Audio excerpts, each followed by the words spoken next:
I am so sorry. It's been so long. It's actually been so long that like I'm like actually nervous streaming again. It's just been that long. First off, I'm sorry. It's been so long.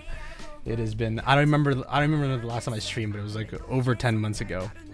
Second of all, I'm sorry for this. I might look like a little bigger since the last time I streamed because it's been so long. And I've kind of let myself go, and my hair is extremely long. I haven't had a chance to cut it yet, so apologize if I look a little radish today. But and third of all, thank you guys for all the subs. I see all the subs, and that's a lot of subs. So thank you guys so much for all the resubs, and I hope you guys have been well. It has been too long, and again, I'm sorry. I have a lot to talk about. If you want to learn what's been going on for a year, then strap yourself in because it's going to be a bit of a long one. So Jesus Christ, that is too much. I feel like it's like overwhelming again. There's too many things happening. Like I haven't been doing anything this past 10 months, and so like all of this shit happening at the same time, all these sounds like overwhelming again. But it's good to be back. It's good to be back. Oh, but my goodness. But I'm gonna be hiding chat. So where do I begin? Now, just to preface, this is a lot of stuff that's happened in the past 10 months, so I actually have like stuff written down so I don't forget, because you know my dumb ass has a horrible memory, so I've tried to write as much down as I can for memory's sake and making this a little easier. But so this kind of all started back during COVID when I came back to streaming. So about, I don't know, dude, almost 5 years ago now. Crazy to think about. But yeah, about 4 or 5 years ago, I started streaming as a way to help generate like some income, because for those of you who don't know, which I probably not surprised a lot of you don't know, but like my mom has been battling cancer for the past like 7 or 8 years. So during COVID, I was not allowed to leave the house, obviously, because my mom is immunodeficient. So I couldn't find work, and I was basically just had to stay home all day. So I decided to start streaming, and very fortunate enough for me, and you know, with the people that came to my stream, I was able to make this my living, and I don't even know how long, like maybe a year or something, like less than a year, I did my first subathon, and I got probably the most amount of support I think I would ever have received in my lifetime from, you know, all these amazing people who, you know, donated, subbed, kept me awake. It was a fun time. It was extremely fun, and that subathon gave me the opportunity to move out. However, my plan to move out wasn't always the initial. I was ideally, I wanted to move me and my parents out of our old apartment, because since I was born, I had lived in that apartment where it's I don't even know, like 500-600 square feet, one bedroom, and I've lived there my whole life. My parents, ever since they immigrated, they've lived there for like almost 30 years or something. So initially I wanted to move me and my parents out of that place with the money I had earned for the subathon. However, like I've said before, my mom does have cancer, and she's been battling terminal breast cancer for a long time, over 7 years. And she's fine. Just let me clarify that, just in case people are worried. She is fine. But obviously, you know, since time has gone, she's gone slower and slower, but she's fine. But at the time, this was sort of like a pretty new thing, something that we were all adjusting to. But regardless, my mother and my dad and me, we didn't have the best relationship at the time. I didn't really get on a good footing with my mom, just because she is quite the angry person when she wants to be. And there is really no in between. There is no, for my mom, she is more of like, she's either completely calm or she's losing her mind. There's no in between. And at the time, I didn't see my dad in a good light either. I sort of saw him as like a bum, just because at the time he wasn't working and we were really struggling financially. And this isn't like a new thing with us. Like, I've been pretty, since long ago, like for more than half my life, I'm not too sure if I would say poor. I don't know what the standard is now, but my parents, when I was a kid, growing up like around my teens or whatever, like they probably made like, we were basically living paycheck to paycheck. So there really was, sometimes where we would like have to sacrifice money. What am I saying? Sacrifice like stuff like not paying for internet or paying for phone for a month just so that we could pay rent. And that, then this is like this endless cycle of like juggling, okay, what are we not going to pay this month so that we can pay for rent, right? So, okay, so this month we won't pay for the internet so we can pay for rent, but we'll pay for the phone. But the internet bill is going to be like $600 next month. So then we have to pay for the internet next month. So then we won't pay for the phone because it's, so that's kind of how me and my parents have ran for a very, very, very long time, even including till like the streaming thing started. So I wouldn't say like me and my parents were like dirt poor, but we've kind of always have been struggling. And this is an important thing because my mom, I don't really know how to put it, but like she's just like addicted to money. Like she needs to have money, or like she just becomes unbearable. And regardless, like, she's never, and like if you guys have Asian parents, like Asian parents don't have a filter. Whatever is on their mind, they will say it to you, even if it's like the most hurtful thing ever in the world. So during this period of where I had made a large amount of money from my subathon, before that and during it, my mom would always make some pretty, I would say, hurtful comments about how I look and about how I weigh. To her, it wasn't really an insult, more of like, you should be doing this because it's good for you. But the way she quite literally would say it to me was like, you look like a pig, or you look like a cow, go to the gym. Or stuff like, I'd be chilling in my room, like playing a game, and she would get really upset because she would be like, you look like a pig and all you're doing is playing your game. Like, and sure, like maybe she did, like maybe she had merit in like the sense of like, maybe I should have been more productive, but you get what I mean? Like it just got really bad. And like, even when I had streamed, I was making a lot of income. It didn't stop. It just became more of like, you just look so ugly, like lose weight, like every day. Like I would walk out of my room. That is the first thing she would say to me every day throughout the whole day. So it sort of got to me. I sort of had enough, and it was just, and she would use like the money I earned sort of against me. She was like, oh, now you're making like money and you think you can do whatever you want, but you're still, it got messy. And then on top of that, at the time, like before I had, started making money during my subathon, my dad was, wasn't working. And so my mom would tell me that, and I would get frustrated because we were struggling, especially during COVID, like before we had received like the support income or whatever. So I had a very negative view of my dad, and I've had a negative view of my dad for a very long time because my mom, tells me like all these things that my dad does and doesn't do. And it's frustrating because it's just like, what are you doing? It's stuff like, I'm going to add more context, but my dad has, lashed out at my mom and has like physically hurt her. Right. And that was probably the worst it has ever been. And, that was a pretty dark period. I couldn't forgive my dad when that happened. Like, I think most people would understand, like, that's kind of like unforgivable. Right. But yeah, that's kind of what it was. And like, I would be frustrated because my dad would be, just chilling at home and he wouldn't be finding work. And then he would say that he's trying, but like there's no work, but like I wouldn't believe him. And then my mom would also like say that. And then it was just like this big mess. It was like this constant, like me attacking both of them, like each other, like just pissing me off at the same time. It just wasn't good. It wasn't good. And like my mom's comments were like actually really getting to me. I'm not exaggerating when like I couldn't walk out of my room without just being insulted.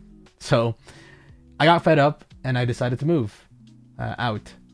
And that process was not pleasant whatsoever. When I first told my mom that I was moving out, I actually had already found a place with my friends. My good buddies of mine, they helped me drive me to my first ever condo that I wanted to rent, so that I could keep it a secret from my mom, so that she'd get mad at me right away. Because the plan was to move, to secure like a place, and then move, and tell my mom at the same time, like just like that, so that it would be like she couldn't do anything, right?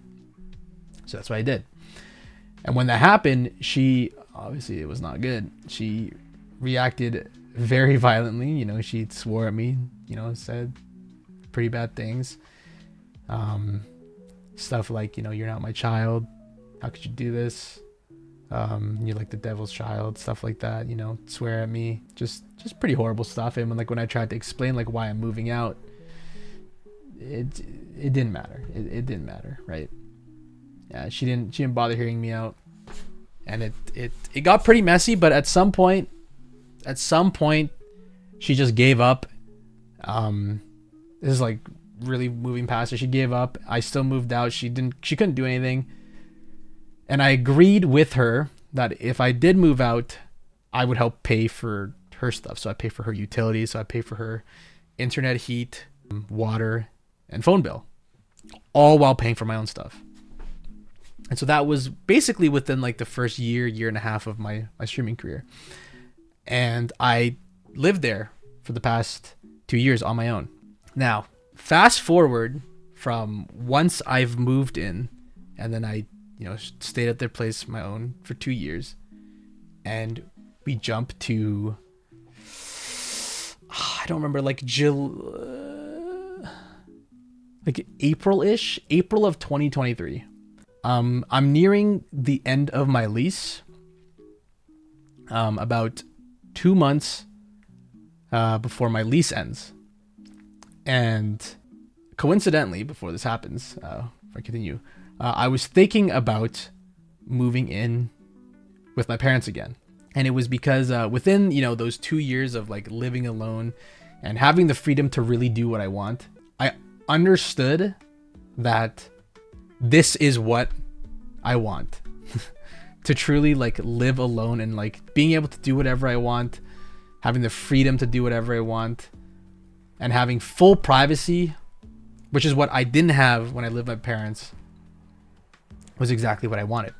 However, you know, within the 2 months, or not 2 months, the 2 years of living alone, I have a lot of sleepless nights because I think about, you know, what my mom says to me. When I had moved out, she said stuff like, how could you do this to your sick and dying mother? Right. Stuff like that, you know, using her cancer as like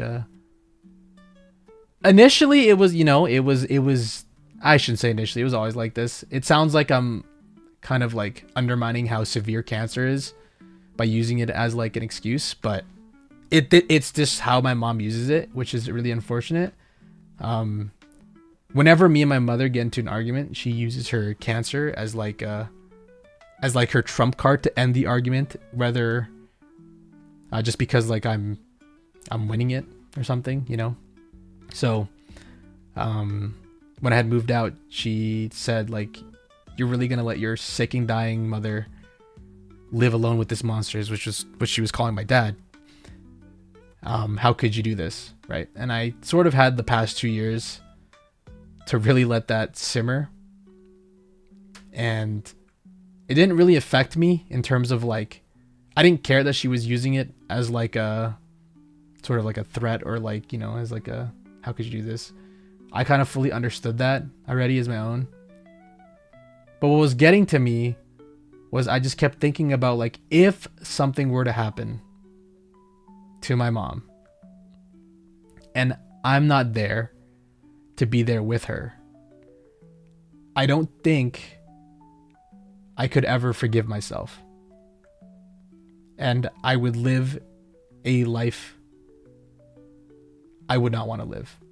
I'm not saying like I would, take my life, but I would, that sort of thing would haunt me for the rest of my life. And I know in my lifetime, I'm going to have countless regrets, stuff that I wish I could do, or stuff that I wish I could have done, stuff that I should have done. And in those times where like I couldn't sleep, I just kept thinking about this, and I was like, I'm okay with living with horrible regrets, but this is one that I will absolutely not allow. So I had made the decision, and I had talked to my parents before this, that before 2 months of my lease would end, that we would move back in together, just so that I have the ability to take care of my mom when my dad's not home. Because during this time, my dad was back to work again, so my mom would be home alone for periods between like 6 to 10 hours, and that stresses me out. And so 2 months before my lease ends, that's kind of what I was discussing with my parents. And I was still kind of on the fence of it, because I truly did like living on my own. So I was like, maybe I can do 1 more year and then we'll see how it goes, right? So that was the plan. So again, 2 months before my lease ends, I get a text from my landlord. And my landlord texts me that, hey, we are actually going to sell the place, and it's about to be put up for listing. You got to move before the end of the lease, or like basically when the lease ends. So you got to go. So within 2 months, I was told the news that I have to find a brand new place to live. And now that is plenty of time. However, what happened within those 2 months made it incredibly short. Like the 2 months of trying to find a place to live was probably the most stressful times of my life. Probably second most stressful. Actually, I don't know. It's pretty bad. But what happened in those 2 months was, when I told my parents that, my parents don't understand, because they're immigrants, and they've definitely been taken advantage of in their working life, right?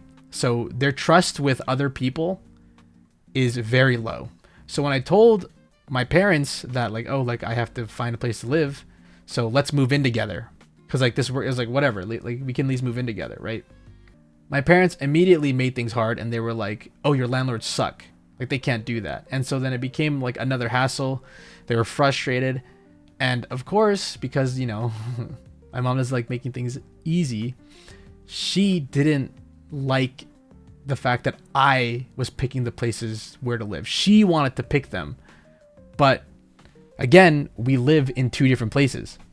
So unless she wanted to look up the places herself, which she doesn't want to, then we can't find a place to live. So then it became really annoying for me, because she was like, no, don't find a place for me, or don't find a place until like I'm there at your home so we can look together. But like that can't happen, because my dad's working, and it's just, and like it's stupid. Like, it's stupid. But like, whatever. Eventually she drops it. And so I'm scrambling to look for a place to live. This is when it starts to become super chaotic, and things start just instantly start going downhill. Within these 2 months, I financially am starting to struggle, right? I've been, at least not yet, but it's very close. I'm financially starting to struggle because, during the last year, or before I moved out, I was, hitting a pretty big slump in content creation, because I didn't really know what I want to do with my channel, which I'll talk about near the end. But I was hitting a pretty big slump, and I wasn't streaming as much. I wasn't uploading. Not to mention, I was still paying. Obviously, I'm paying for my own rent, paying for my own internet, paying for my own whatever, but also paying for my parents' internet, their phone, their heat, and their utility. So over the past 2 years, it was just, just bleeding money, right? And on top of that, what really made it hard is just the process of moving is not cheap. I don't know what it's like in other countries or other provinces, but here where I live, when you want to move into a place, for the first month, you need to essentially pay 2 months worth of rent. So let's say I move into a place for $1,600. If I want to live there for the first month to start my lease, I would have to pay $3,200, right? It's the security deposit. So here, like you must pay, and it's like 99% of the time. You don't have to do this, but the law is they allow this to happen. Is where they can charge, landlords can charge the first month of rent as a security deposit on top of paying the first month of rent at the same time. So at the time, I was, at the beginning of the at the beginning of the last month of my lease of the previous place, I was paying $1,500. Then at the end of the month, which was basically the start of the next month, I would be paying on top of the $1,500, $3,200. So that's just like $4,000 just to move. And it takes a pretty big toll. It takes a very big toll of my finances, because not only am I paying for my own stuff, I'm also paying for my parents' stuff. But that's besides the point.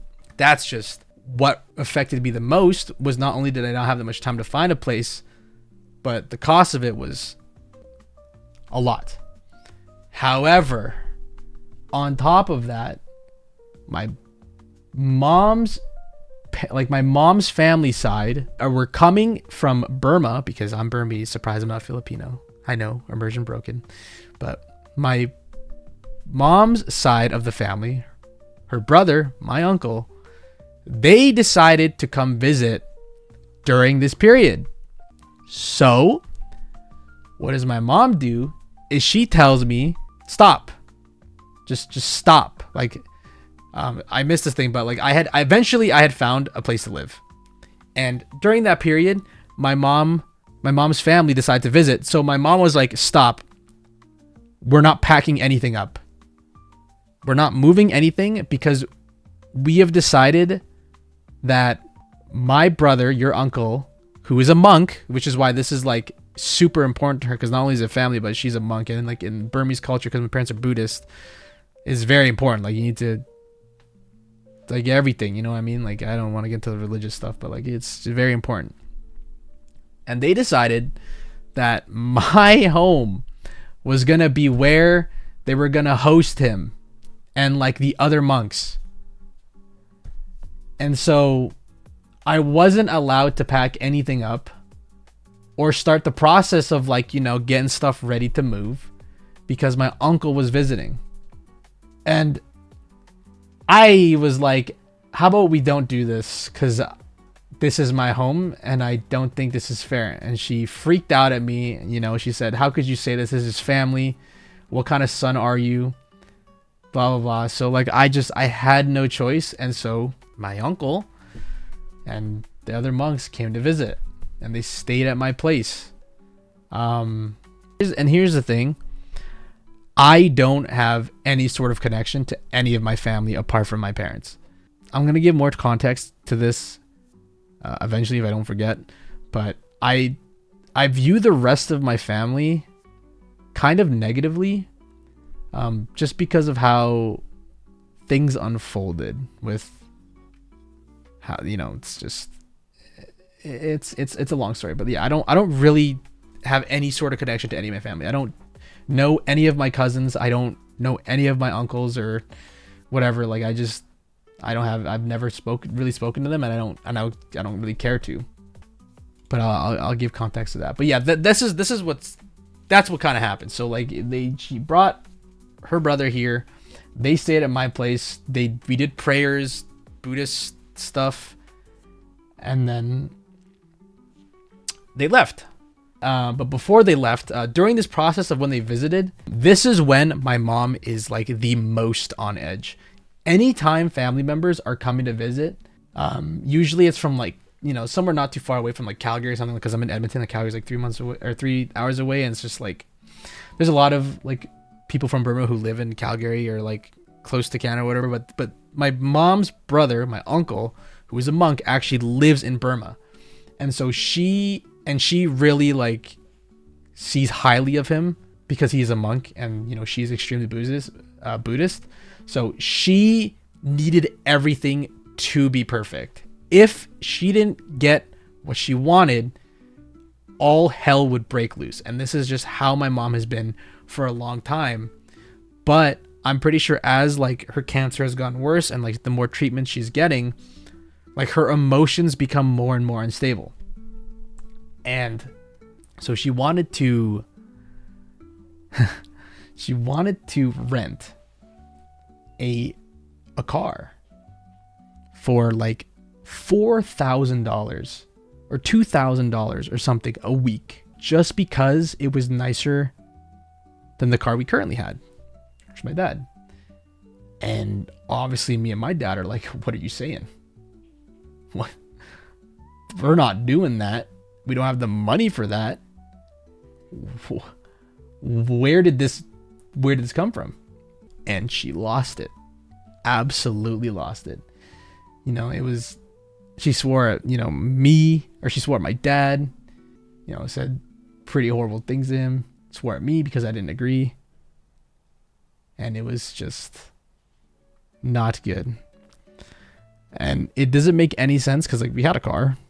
Sure, it wasn't brand new, but like we're just driving this guy from place to place. Like we don't need $2,000 a week just for a nicer car for a guest who's only staying here for like 5 days. I don't get it, you know? So that's what's happening. Anyways, so that whole shit show happens, right? All of that happens. So we're going to skip past more of the stuff that happens. All that garbage happens. About 2-3 weeks later after that, you know, I'm realizing I need funds to help move out, to get the funds to move out, because I've already secured the place I want to move. Now it's just the matter of collecting funds. So I did another subathon, and the thing is, obviously a subathon, they last for quite a while. So I've had about like a month and a half till I have to move, but I need to do the subathon because it helps give me some like leeway, you know, in case, you know, things go wrong with like my parents and helping pitch in for like the rent and whatever. So I did the subathon. However, in my head, I'm thinking, okay, I'm going to do the subathon. I don't know how long it's going to last, but I'll say worst comes to worst, it's going to last 20 days. Something like that. And then after the subathon, my at the time girlfriend, we had planned ages ago, like 6 months ago, because we were long distance. We had planned 6 months ago, this is crazy timing, that she would come to visit for like a week or something. And that was locked in. There was no way of changing that, like at all. There's no way. It's long distance. Like the flight was not refundable. So it was locked in. So the subathon lasted, I don't remember how many days, but the moment the subathon ended, my girlfriend at the time came over and stayed for a week. And so that left me with 1 week. So I went from 2 months to 1 week to start packing everything myself. That was probably the most like physically taxing time ever. And my mom didn't make it any easier. So once I started packing, or like once my girlfriend had left, immediately I had to start packing. And so that's exactly what I did. But obviously I can't do it alone. A lot of my friends were either busy or like not available at the times when I could get help. So my dad helped me move, and my mom said that she would get some friends to help me move. And so I was ready for at least the start of a busy day. And so I started moving stuff with my dad. We're like taking apart our bed, and my mom's friends come over, And I'm sitting here thinking, okay, we can probably get a lot of stuff done today. Little did I know, they would end up just talking about my YouTube channel for the whole day, for like a couple hours. Because my mom just put my YouTube channel on and started talking about how like successful I was. And that really pissed me off because they didn't help. They didn't help. And so while we were moving stuff, frantically trying to get as much stuff done because this was like late at night, my mom is telling me, hey, don't be rude, come over and say hi, come talk for a little bit. And that pushed me so on the edge of just like losing my mind, because I'm like sitting here, like me and my dad are like struggling to figure out how the fuck are we gonna take apart this big bed, move it, blah blah blah, right? And I'm just like here just thinking, dude, this is not it, you know. And I guess I forgot, it's a little context. The place I had found to live, very fortunate enough, was actually just a building over of where I currently live. So it didn't mean I had to get any sort of like truck or anything, like any U-Haul. I could literally just use the elevators, because take the elevators down to the parkade, and I would be able to move stuff just by walking a couple of feet to my next place, right? So that's what we're doing. And again, like my mom again tries to tell me like, hey, come on, say hi. And then at some point I couldn't stop myself from saying something. And I said, I'm glad you're having fun. I'm trying not to be homeless, because we have a time limit, and that I could tell that pissed her off. So once, me and my dad are moving the stuff, and then once her friends leave, who didn't help, she instantly yells at me, right? So she starts freaking out at me and saying, how could you say this to me? Or like, she starts swearing at me and stuff like that. And she just says all the horrible things that she normally says. Stuff about like the cancer and saying that I'm a horrible son, blah blah blah. And she then says like, I'm not moving. I can't live with you or him. I'm not moving. And I thought none of it, and just ignored her, and we just kept moving stuff. And that was it. We just ignored her, and we just kept moving stuff. And then the night ended. She was still pissed for like the whole week.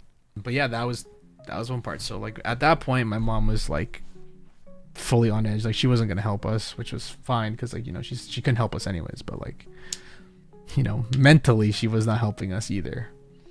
But moving on, because of everything that happened the month before, I completely forgot to buy boxes. I didn't fucking buy moving boxes, and I didn't buy enough like carts to move stuff. So that meant that, and since money was tight, we couldn't really buy any more stuff. So I had about 5 boxes and 2 carts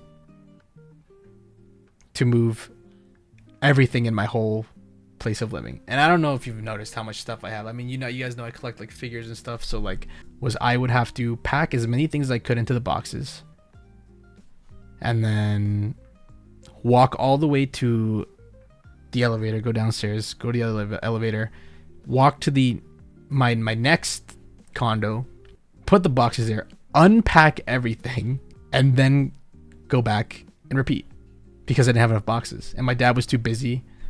And so for 4 or 5 days straight, I would wake up at like 8 or 9 a.m. and then for 20 hours I would just move stuff myself until my dad got here, because my dad was working at the time, and we would have to wait. I'd have to wait till either like 6 p.m. or 8 p.m. when he gets home from that job to help me move stuff.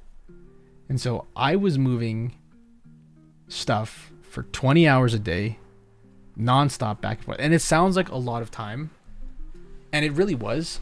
But because my dumbass just forgot, because of all the things that happened last month, I forgot to buy boxes, and we couldn't, as stupid as it sounds, we couldn't afford to buy any more boxes. So it took so much time not only packing the things, but then unpacking them so I can reuse the boxes to move stuff. So yeah, it was just 4 and 5 days of just moving stuff back and forth, back and forth, back and forth, wait for my dad. And it was exhausting. It really was. I slept for probably only 4 hours to 5 hours a day, just because the time crunch was so bad, and like just figuring out how to move like the bed, my tables, and like all my monitors, and like my larger for it was just such a headache. And during this time, my mom was not considerate of the situation at all. She was still pretty pissed about like the whole her brother visiting and like the friend thing. And when it comes to like change, she can't handle it at all whatsoever. She says she can, she cannot.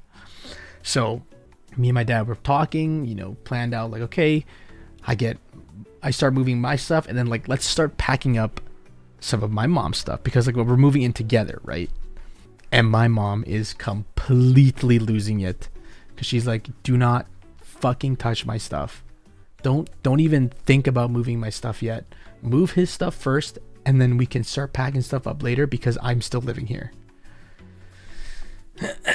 And I'm thinking we are supposed to all move in together within the next 2 weeks. You are not living here for long. We can pack up just the stuff that you're not going to use. You know what I mean? But no, it didn't. Every time we mentioned it or did something, it was a screaming match. So we just focused on moving my stuff. So that's what we did. And so in 4 days or something, 5 days, we're just moving stuff. I'm moving stuff constantly back and forth. And this is back to like how I viewed my mom and dad. But I did say at the beginning that I had a pretty poor relationship with my dad, and I just thought he wasn't like a hard worker, or saw him as bum because of my mom. But after just like how much like just issues my mom has with like just trying to get things done, and like how uncooperative she is, I like, me and my dad started talking about just stuff. And I had explained this like 4 or 5 months ago, actually, or 10 months ago, whenever my last stream was. I explained like the heart to heart me and my dad had. And I realized, and it hit me pretty hard, because I realized like just how wrong I was about my dad, and like how crazy my mom is. Just to like, again, to put things into perspective, my at this point, I don't know if you guys could tell, but like me and my mom and dad don't really have the best relationship anymore. She can be nice to him when she wants to, but like when she gets pissed, she gets pissed. And I'm talking quietly because they're actually outside my door, but my mom, for I don't know how long, she believes that my dad has been cheating on her for the past 10 years. And she is very certain that he has a kid with another person. And every time that happens, and like even when I, disliked my dad, I would tell her like, that's just so unreasonable. Because I'm like, during all of COVID, he was at home with us because he couldn't work. So I would ask her to explain how he could possibly be cheating on her if he's been home for 2 months straight and the only time he's been leaving was with us. You know, and she couldn't give an answer, and instead she would say like, oh, you're taking his side, you know, use her cancer as like a way to shut me up. And that was the cycle, and it was horrible. And so I had heart to heart with my dad, and he made me realize like I've just been like completely wrong about most things, you know, this whole time. And it hurt a lot. I felt horrible. I realized like how horrible my mom truly treats my dad, not physically but mentally, you know. And in Asian culture, like mental anything doesn't really exist. Like mental health doesn't exist, and mental abuse doesn't exist. My mom doesn't care about the things that she says to me or my dad. And everything started to make sense when my dad would lash out, because normally, even after when my mom says like the most horrendous things to my dad or about my dad, he just takes it. He doesn't say anything. He just takes it. He doesn't lash out. He just takes whatever she says and just shuts up. But there are the occasions where he starts yelling, and at the time, those are the only moments where I thought like my dad was being like an abusive dad, because I never fully understood like what my mom was yelling about to my dad, because I didn't have the full context. So then me and my, you know, and so when my dad was telling me the heart to heart and started to explain a lot of the stuff that happened as a kid, everything made way more sense, you know. And I realized like my dad is probably the most patient man on the planet. And I told this story, I have to be really quiet because if my mom finds this is gonna be a real problem. You could hear a screaming match on stream. But for a long time, my parents have had a gambling problem, right? A severe gambling problem. This is kind of the reason why we've been struggling for a very long time. And when I was young, according to my dad, you know, we weren't always struggling financially back in the day, but according to my dad, when I was very young, this was like their gambling problem had already started. I say they because for a long time, since for 10 years, my mom basically blamed my dad for the reason we've lost everything, because he's addicted to gambling. So that's also why like I really didn't have a good view of him, because I'm like, he's the reason like we just have no money, because he just gambles it all away. And at the same time, I was conflicted, because it was like sometimes when he would come back, it seemed like it was like him that wanted to play, but in other times it didn't make sense, because he would say like, you know, he would say like no, and like I'm young, right? So I didn't fully understand. I just took whatever my mom said, because she talked to me a lot more than my dad, because me and my dad didn't really talk as much as when I was young. And so whenever they came back from the casino and they had lost money, like she would be, you could tell when, like I could tell when they've lost money, because my mom just is like, has this like pissed face look, and my dad just looks exhausted, right? And she would blame him for everything. She's like, he didn't want to come home, he doesn't want to win, he just wants to spend it all and then come home. And that's kind of how I saw it. But it wouldn't make sense, because a lot of the times, like whenever my mom was like, okay, let's go to the casino, like now's a good time, my dad would be like, I just want to sleep, right? Because he's been so exhausted from working all day. And, you know, she would say this, like, let's go now. Basically, like the moment he gets home. And it didn't make sense, because it was like, it looked like he didn't want to play, but my mom would keep saying like he's the one that loses it all. And it turns out like my dad would go just so that she could stop, because like, if he didn't, then she would get obviously like 10 times more pissed. And what she would do is she would give him the money to gamble, and then he would play like in the sake for her. And then if they did lose money, it's his fault because he played the money, right?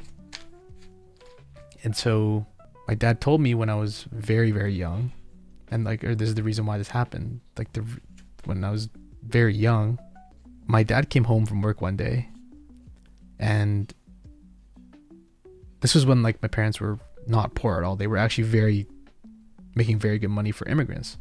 He had came home, and at the time my mom still does this, she likes to keep money, like cash, on her at all times, and she stores it, so that it's safe, so that we have extra money. And so one day my dad came home when my mom wasn't home, and he wanted to see how much money they had, because my mom likes to be in control of all of the money, because she thinks that she must control all of the money because it's hers, right? And so she doesn't let my dad see where she stores the money, or where like how much it has. She just says like, don't worry about it, like the money, I have it, right? So one day my dad came home from work, and my mom was at school or something, finishing like her degree or something like that, and he found the purse that was supposed to have like all of the money. It was like up to like $5,000 or something like that. When he found the purse that had all the money and he opened it, it was completely empty, and it was just filled with pieces of paper to pretend that it was full so that my dad didn't notice. And it turns out my mom had gambled it all, and she lost it all.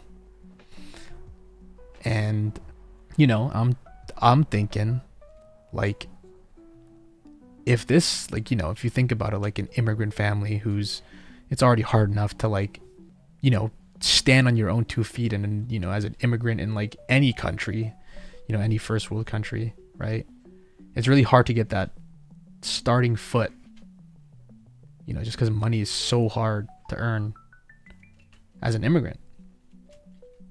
And so I'm thinking, like, how did my dad not just kill her, like, when he found out, right?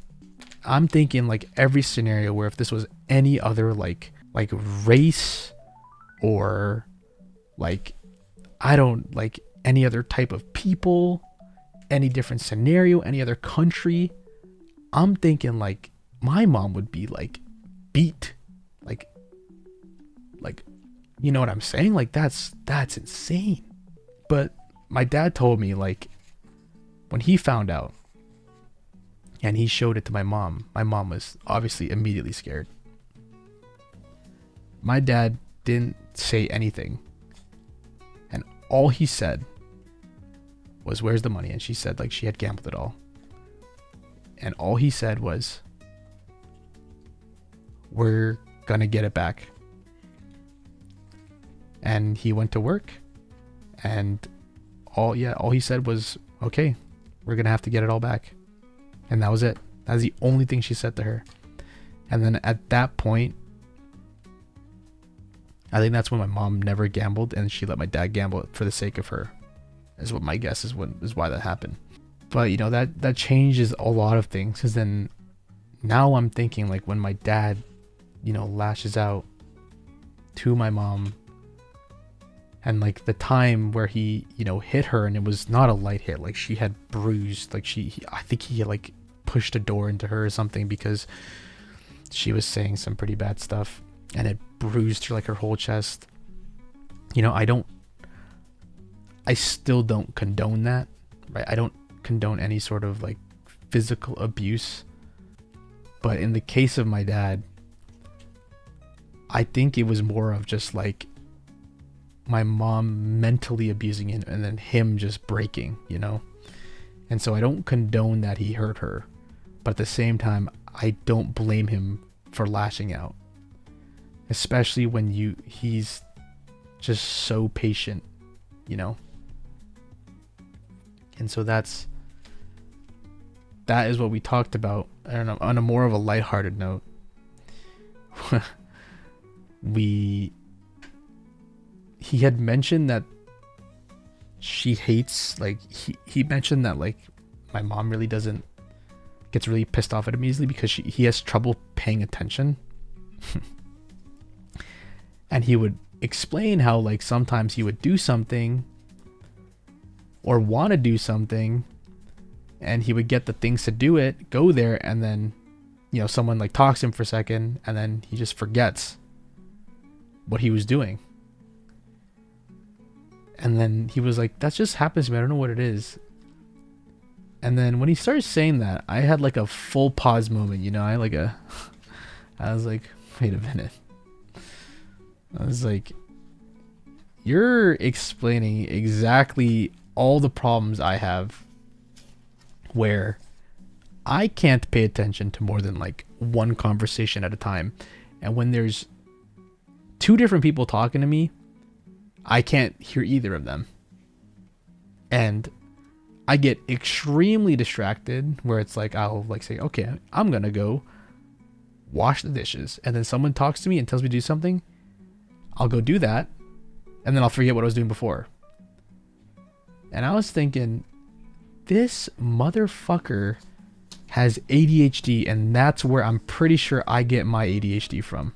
I'm not diagnosed or anything, but I'm like so positive that I have ADHD because just how much I just get distracted and stuff, and how it, you know, affected me pretty bad at school, and just how like similar we functioned, and how like we don't hear other people sometimes, and we constantly have to like get repeated to say the same thing, or like we ask other people to say the same thing because we didn't hear them the first time. And I'm like, this motherfucker has ADHD and he has no fucking idea, and this guy gave it to me in his genetics. This stupid it was a funny moment, and it made a lot of sense as to like why, like, sometimes like when I talk to my dad, right, we'll have a conversation, let's say about hockey. We'll talk about hockey, and then I remember my, you know, because it's like actually like the worst thing you can think of, like two ADHD people talking to each other. It's like we'll talk about a subject, and then suddenly I think about another subject, and I just have to say it to him because I'm like, oh, by the way, did you blah blah, right? And so I'll say that to him, and then he won't hear me at all, and he'll just continue talking about what we were talking about before. And I'm like, dude, hello? I was like, does this guy fucking hear me? What's happening? And I'm like, wait, this is the same shit I do. And he would do the same thing where we're talking about something, and then he would just randomly bring up a topic about something else. And I'm like, we're not talking about what? And I'm like, oh, this fucking guy, dude, we both have the same shit, you know? Like, as stupid as it was like a very like heartwarming thing. Like, I became a lot closer to my dad, and I realized like how, you know, fucked I've been in treating him. And it was nice, but it's also depressing because I was like, I really had like the worst view of my dad for like 15 years or something, and it took till now to like finally acknowledge or like realize like I was just wrong the whole time. But anyways, that was the context of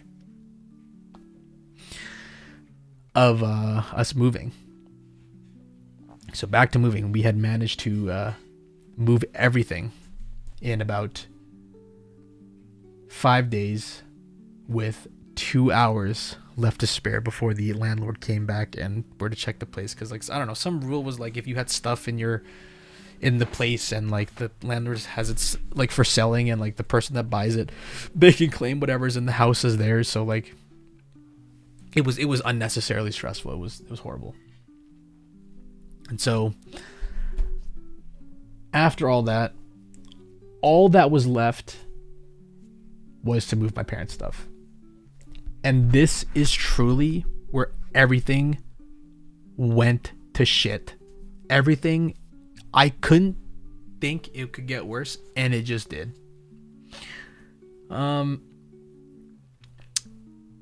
Basically, like, I lived with my, like, me and my, like, I moved everything, so I lived there first, and then my dad would go back to my parents' house. And my mom made moving anything in the house impossible. Nothing logical was done during this process. It was so frustrating and so stressful. And it was just like anything we touched, she would say, "Don't fucking touch that. I'm still living here. What are you doing? Like, you guys are trying to kill me. Like, you guys are trying to abandon me. I'm not moving in." And so we started to get this pattern where she would start saying, "I'm not moving in." And she would mean it. She didn't want to move in. And so now we're splitting all of our money. So again, we're paying for two places, even though we wanted to pay for one place because it would also help us financially. You know, we both are making income, then we can just, you know, save more money because we're not paying for anything, or not paying for everything individually. Not to mention, like, this place was a lot cheaper than us living in two different areas. It helped if she just moved in. Like, we all agreed before that, right? And so for the next month, it was just like a screaming match. Whenever every time I went to her place, it was just arguing, yelling, screaming, crying, swearing, just nonstop. Because we would go there to, like, you know, maybe go shopping and whatever, and then me and my dad would be like, "Hey, do you want to move stuff now? It's like been a month since we've last moved in." She get upset. No. And then every time I would reason with her, like, "Hey, we need to start moving because, like, we're spending more money than we should be," it just became such a shit show. Because then she would swear at us, she would yell at us, she would kick my dad, she would lock my dad out of the house, actually. And it was just so horrendous. I thought this would be like a 2 month thing max. This lasted a year. 1 year she had did this. And during that 1 year, so much shit went wrong on top of each other that I don't know how I'm here. And just everything just didn't stop. Like, the first thing that happened was shortly after, like, around, like, because this is like, we finally moved in August. So August, September, October, November, right? So it's already been 3 months, no signs of moving. Like, my dad had already, like, attempted, or not, no, sorry, that's afterwards, but like 3 months and she hasn't moved in, right? And so it's December, and I usually really dislike December because that's when one of our cats gets sick. For some reason, all of the past cats I've had in my life, they've almost all have died right before Christmas. So I'm very used to, like, one of our animals getting severely sick around December and then just passing away before Christmas. That's happened so many times. Like, it's actually insane. I don't know if it's bad luck or something in this fucking godforsaken air, but it just happens all the time. And so what happened is one of our cats got severely sick around December again. And I'm thinking, here we go. It's happening again. It was kind of okay, right? It was kind of okay because we had some money for the treatment, and then we learned that either the treatment's going to cost like $2,000 or euthanization. That was like the initial. And I'm thinking, holy fuck, not again. A couple days later, we get the blood sample and it costed hundreds of dollars, and it turns out our cat's diabetic. And so like, it was a bit of a sigh of relief. I'm like, okay, thank God it's not like some cancer, like usually he's diabetic. So I'm like, okay.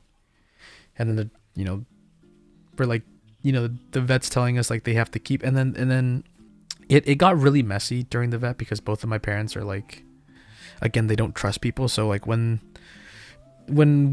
we've put our cats down, like my parents always blame the vets that they're the reason why the cats ended up getting put down. And so they thought it was going to happen again. And so it was very embarrassing. But like when we brought a cat in the first time, and it didn't get instantly better from like the temporarily solution to like, while like they're figuring out what's happening, my parents brought them to the vet the next day, even though the vets told them like we have to wait a bit because like the appointments are full. They brought them back the next day and they were like, you need to fix the cat now. And like, it was just me and my dad, and my dad's frustrated, and I'm just embarrassed because like, they just don't listen. Like they have no trust in people anymore, and they make things way harder than it needs to be. And it became a shit show. And then once we finally learned, like, it was the treatment for it was like completely doable, it was fine, my dad's car breaks. And that is a very big problem because he needs that to work. If he can't get the car to work, we can't drive to work. On top of the fact that we can't drive my mom to her treatments. And so then we had this dilemma, where we needed to bring the cat to the vet and pick up the medicine or whatever, or we fix the car first, because if the car fully breaks down, then we're fucked, right? And like the sound the car was making was just the most unholiest sound I've ever heard a car make, and I was like, this shit sounds like it's gonna explode. And my dad was like, we should just fix the car first. And all hell breaks loose again because my mom's like, you're trying to kill our fucking cat again, you monster. Like shit like this, and like just yelling at me because I'm not agreeing with her, I'm agreeing with him. Like, I know the cat's sick, but like, if the car fully breaks down, there's no way we can buy another one. We're fully fucked. You're fucked. I'm fucked. He's fucked. Like the cat, we can't even get the cat. Like it's just, everything just explodes all at once. And I don't remember how it got resolved, but me and my dad ended up driving to the vet in our like time bomb of a car somehow. Like we had to like take like some sort of like stop or something, like every like 10 minutes to let the car cool down or some shit like that. And then because my mom forced us to go get the cat stuff, and then we drive back, and then somehow my dad would have to drive me back to my place because I don't sleep there. And then it was just, oh my god, it was just such a fucking mess. And then after that, after we got the whole cat situated thing, right, he's diabetic, we learned that. New problem, right? New problem on top of the car. Our cat's diabetic. The treatment for a diabetic cat is you have to give him a shot of insulin twice a day. We don't live together. And here's the cherry on top, right? Here's the cherry on top. We don't live together. My mom lives with all 4 of our cats. She refuses to give him the insulin shot because she is scared of needles. So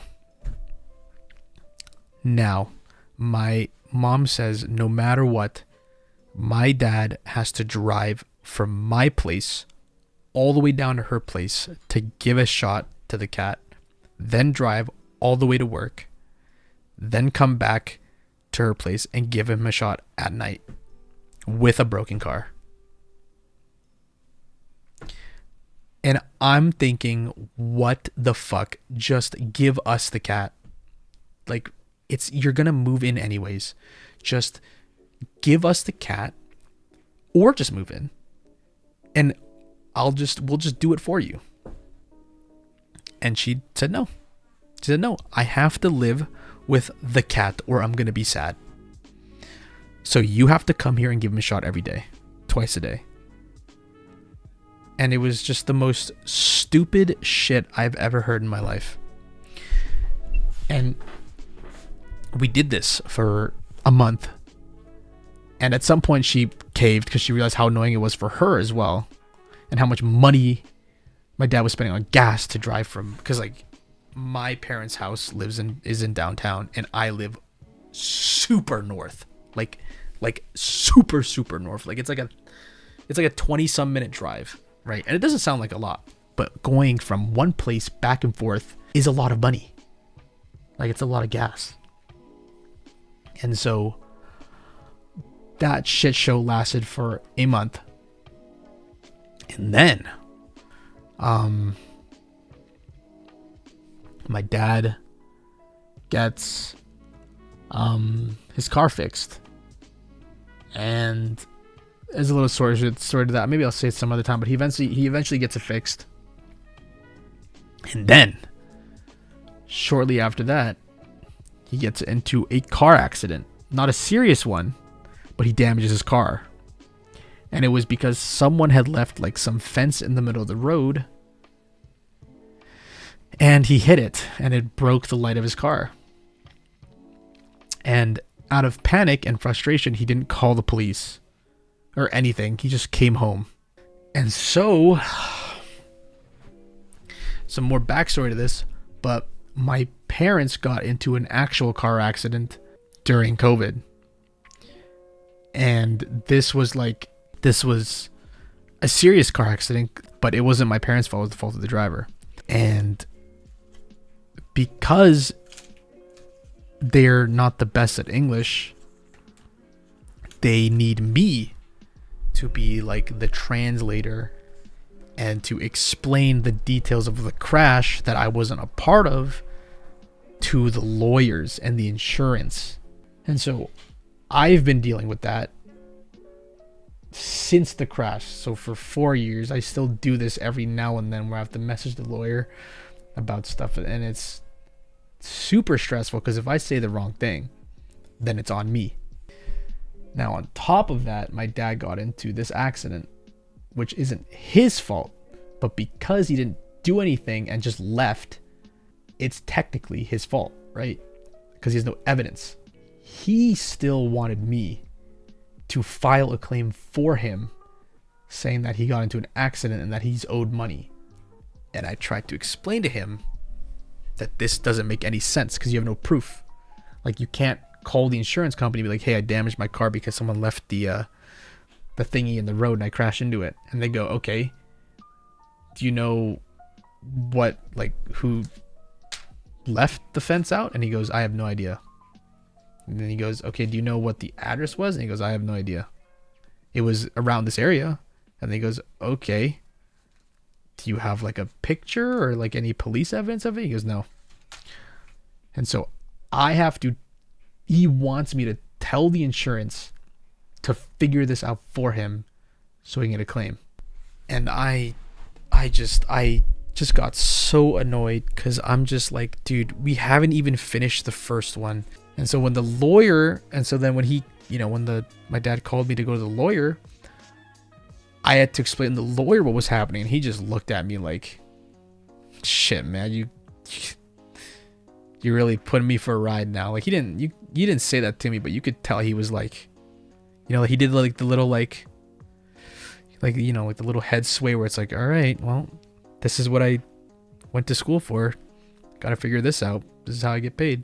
And then on top of that, I'm still dealing with the cat thing. And it's just, oh my God. And this is like months now. This is like, we're still trying, by the way. We're like 7 months, 6 months deep. And we are still trying to get my mom to move. And she's slowly, like, she's like kind of agreeing. She's like, okay, end of this month, I promise. End of this month, end of this month, end of this month.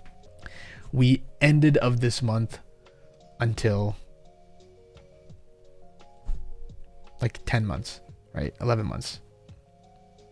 And then when we finally were getting close to like actually moving, you know, we got the U-Haul, we got everything, like we pulled the plug off the power, and finally she's like, let's do it. We get there, and she's telling us that she wants to stay there for one more week. But in me and my dad's head, we know like she's trying to stay there for another month. And this is at a point where like we've quite literally have moved almost everything of importance, minus like the couches, the beds, the TV, and like some of the plates, right? And she's sitting there. We're like working our ass off to move her stuff, and she's sitting there saying like, I think I need to stay here for one more week. And she's willing to pay double the rent because she had already agreed to the landlord that she was going to move out by the end of the month. But then she's like, I want to stay here for one more week. And so I completely lost it, because me and my dad were like, okay, well, you know what? If you want to do that, we're going to still move some shit, right? Because not everything's moved. We still have a lot to do, right? And my mom just starts unleashing everything. She just starts yelling, screaming, saying like, you guys are killing me. And at that point, I completely lost it. And when I say I completely lost it, I meant for the first time in my whole life, I genuinely screamed at the top of my lungs to my mother. I swore back. I screamed. I let 11 months worth of frustration and how unfair my mom was being in the span of 20 minutes. I screamed so loudly that I genuinely thought someone was going to call the cops, because the walls of the apartment are paper thin. So I knew for sure that everyone in the apartment that was within like next to her, above her, below her, they all heard me. I let loose an absolute cannon because I couldn't take it anymore. It was like to the point of like unreasonableness. Was like, she said that she wants to stay here for a week, so I said fine. There's like an old nightstand that she doesn't use, but it has random garbage in it, and I was like, okay, let's throw this away. You don't use it, let's throw it away. And she was like, no, there's stuff in it, you can't throw it away. You can throw it away after I take out all the stuff. And I said, okay, let me take out all the stuff for you. You can organize whatever you want. I'm just going to throw it away. And she said no. She said no. She's like, you cannot do that. And so she yelled at me for that. And this was like building up to what happened. And like on top of that, she has an old, I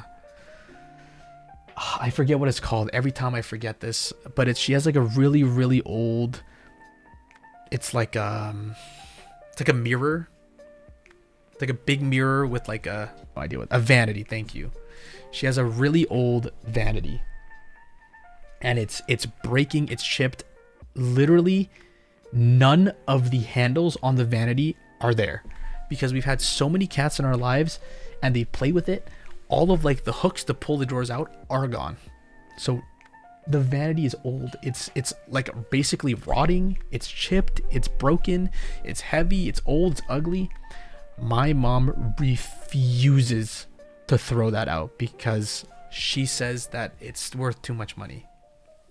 This was like a really big thing for me and my dad, because we're like, we have no idea where we're going to put this. We have too much stuff. There's no way we're putting this in the place, because there's no room. And this was genuinely like the biggest thing, because it was like, the vanity is humongous. It's like this big, you can't see, but like it's huge. It's heavy as fuck, and there's nowhere to put it in the fucking room. It can't fit in my room. It can't fit in her room. It won't. There's no point of putting it outside because it's not gonna fit there.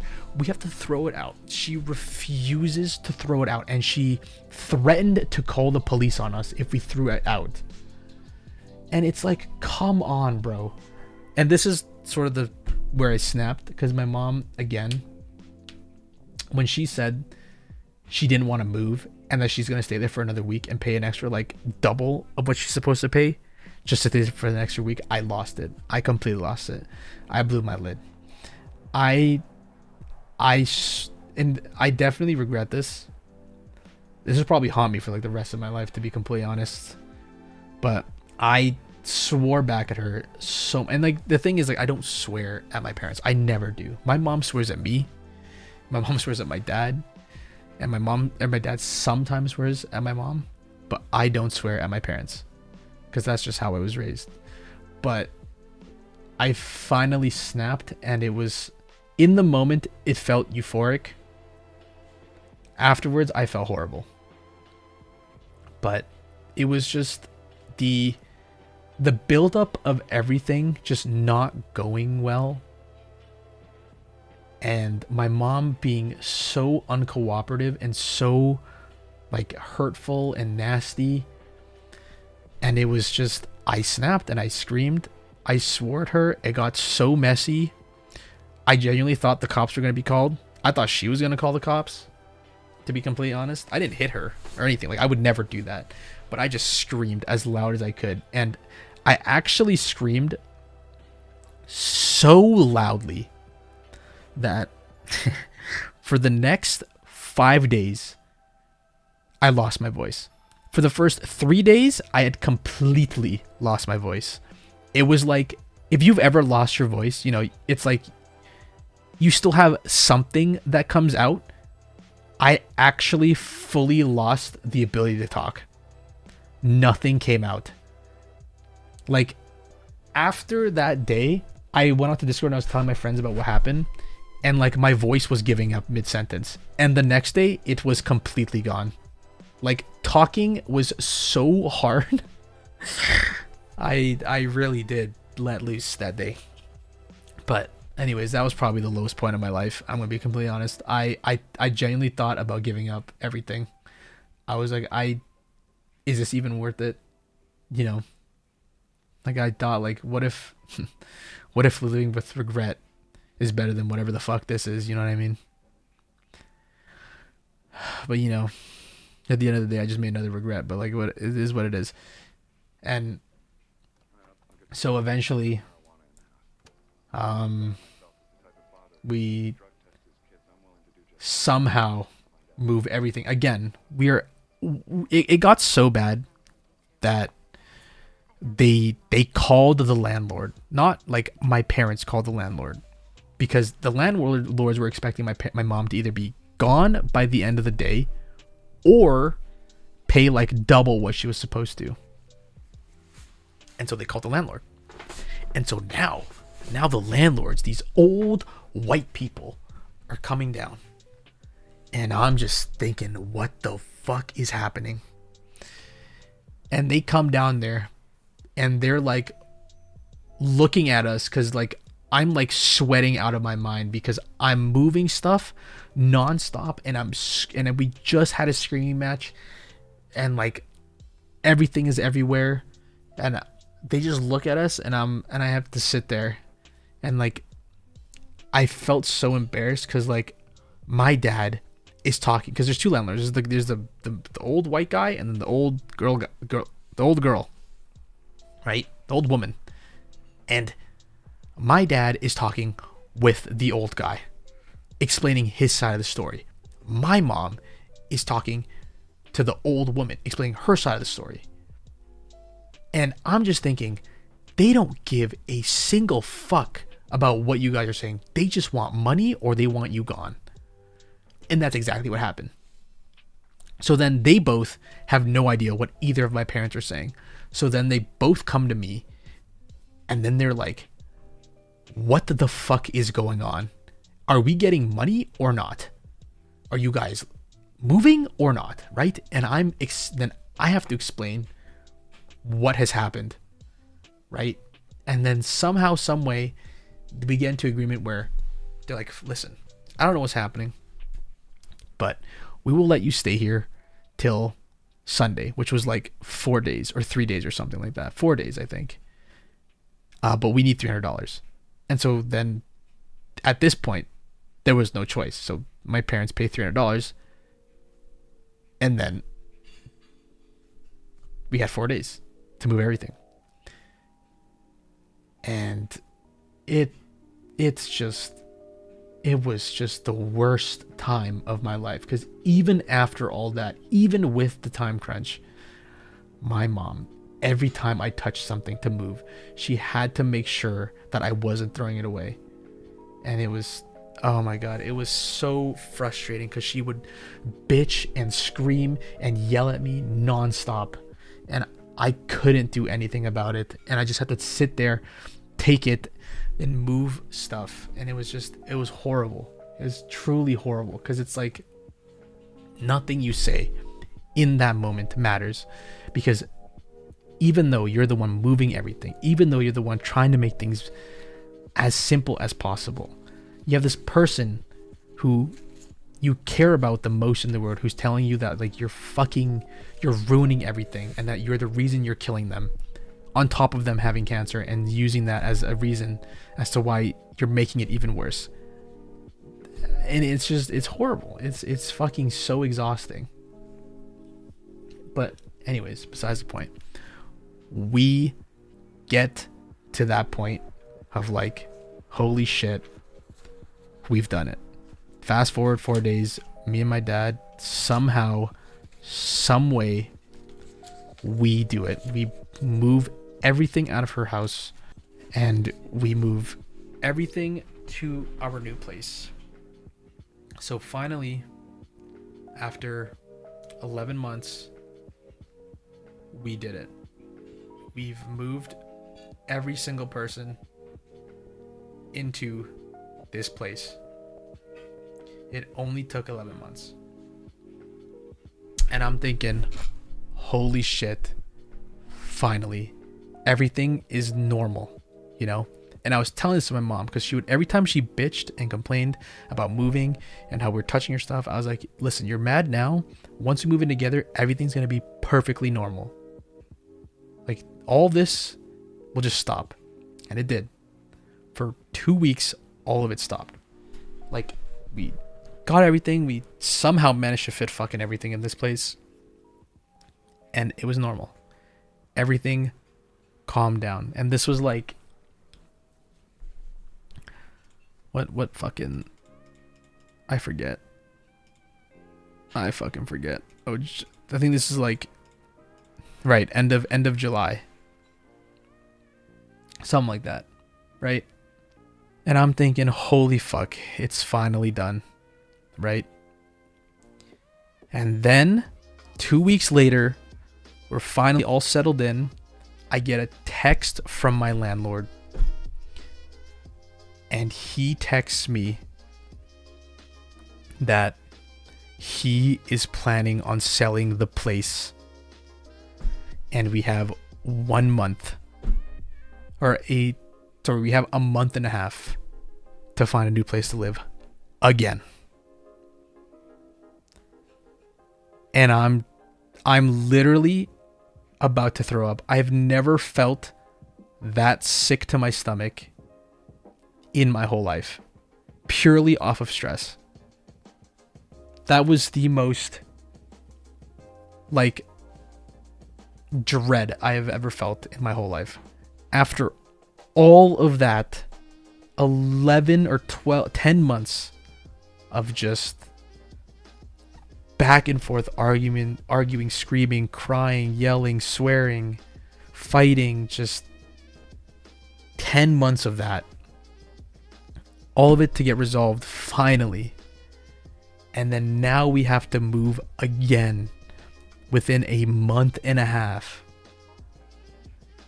I was like, dude, this is not fucking real. You're taking the piss, you know what I mean? And in my head, I'm thinking it's literally impossible. We've just exhausted like all of our money too. And I'm just like, I don't know what to do. I don't know what to do. I genuinely was like, wow, this is fucked up. But when I had to tell my parents the news, it was like the most sinking feeling. And then afterwards, I told them, I was like, listen, we have a month and a half to find a new place to live. We are not doing fuck all for at least 2 weeks because we all need a break. Right? We just things just started to calm down. I'm not doing it again. I'm like, just 2 weeks. I don't want to talk about it. I don't want to think about it. Just let me be. Right? And that's what happened. So we just let the 2 weeks go by. 2 or 3, I don't remember how many. It was so terrible. And then we get to the point where like, okay, we need to start looking for a fucking place to live again. And I'm thinking it's just impossible. Like we're gonna be homeless. And I was like, this is where we're actually genuinely gonna be homeless because I have no idea what we're gonna do. And I'm just thinking, holy fuck. Like it took us 11 months just to move out one person. How the fuck is she? And like, you know, when I told her this, she did not accept it either. She was like, I'm not moving. Right. And on top of all of that, my mom, obviously she has cancer. She was due for surgery. She was due for like a major checkup because she has problems with her eyes and like her TMI potentially. I'm not too sure, just like a little worrying, but like her uterus isn't doing well. And so the doctor said like, you're due for a potential surgery anywhere within this time period. And I'm just like, wow, this is fucking crazy. I have a month to not only find a place to live, but to figure out how we're going to pay for it and do all of that before this potential surgery. And I was just, yeah, to be completely honest, thinking about it, I have no idea how I didn't just lose my mind.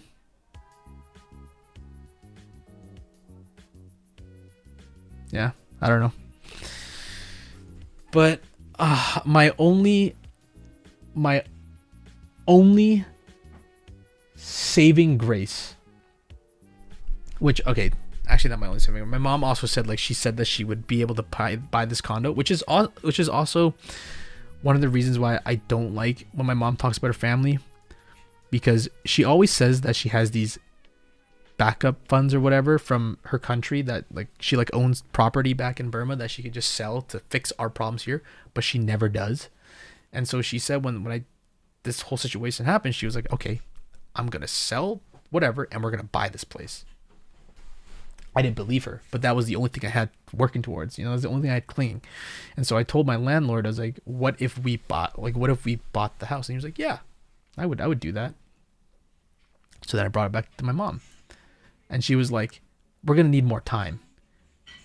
And I'm just thinking, hello? He has no time. Like, he's giving us a time frame. Like, and it was just a mess because she would say that she has the money to buy it, but she doesn't actually. She's just saying that.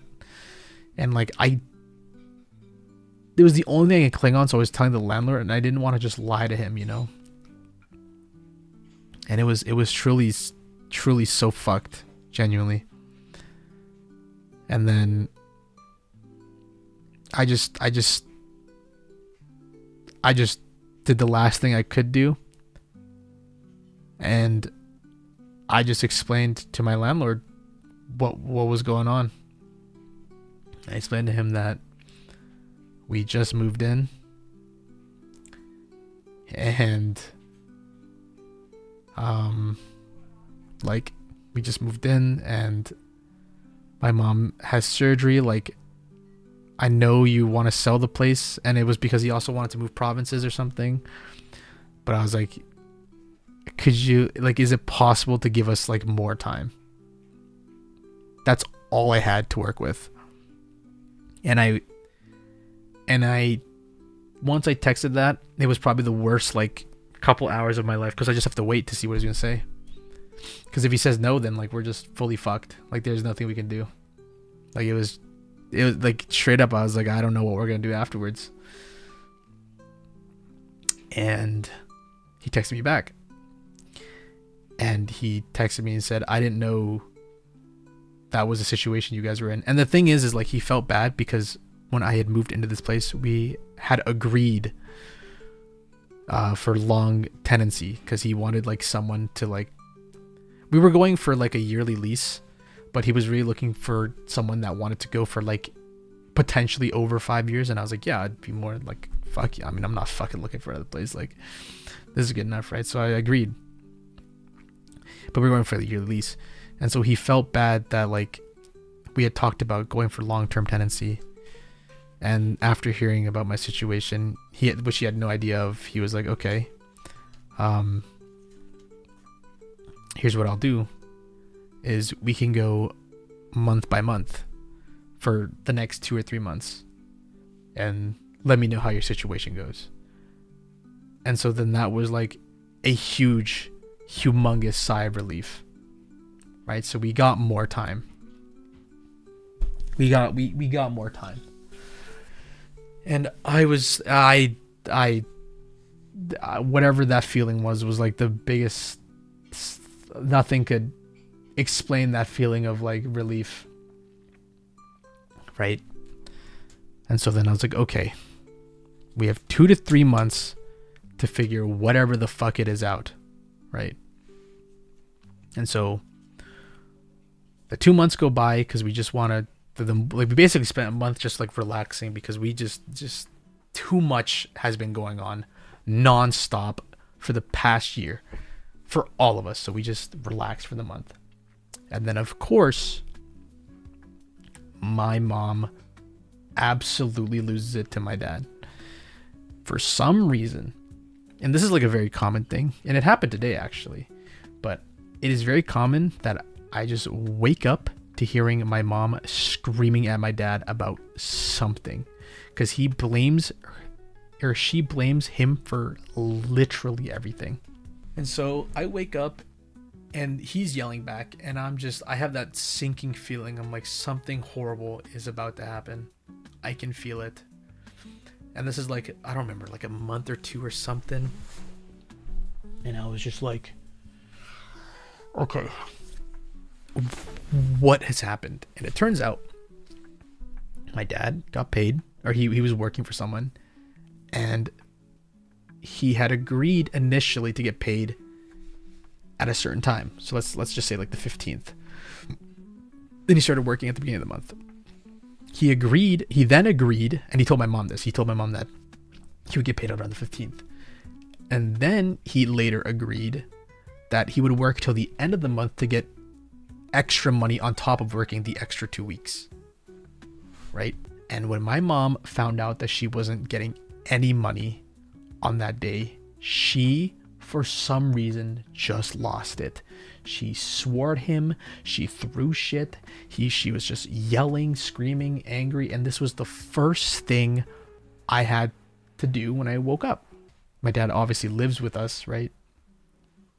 And so what eventually happened is, when they started screaming and started yelling at each other, my dad finally also lost it. And so he decided to just leave.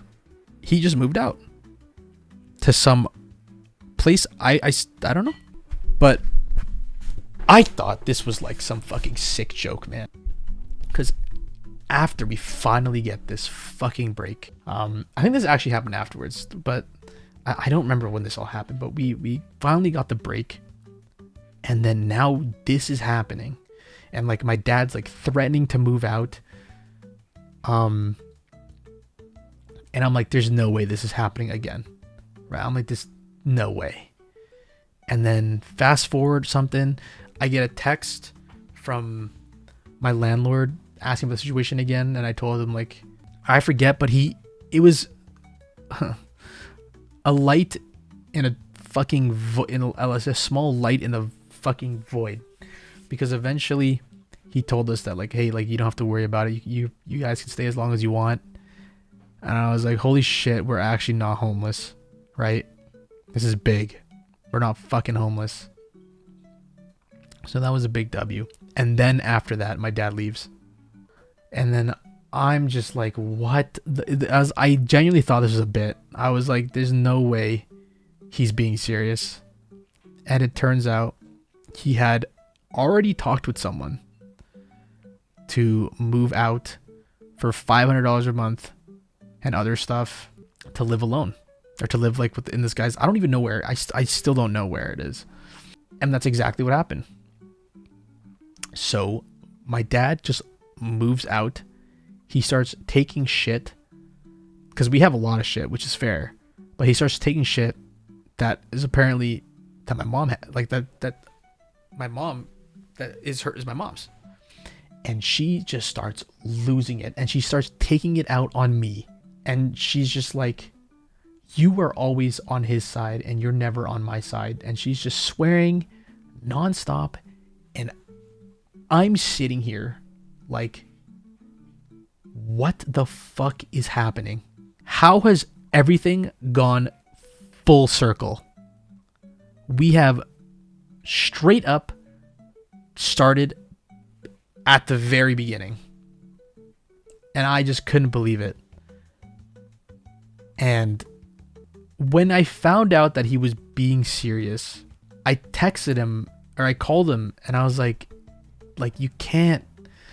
And in my head, and I told him this, I was like, I understand why you decided to do this, and I don't blame you. But this doesn't fix the problem that all of us are having.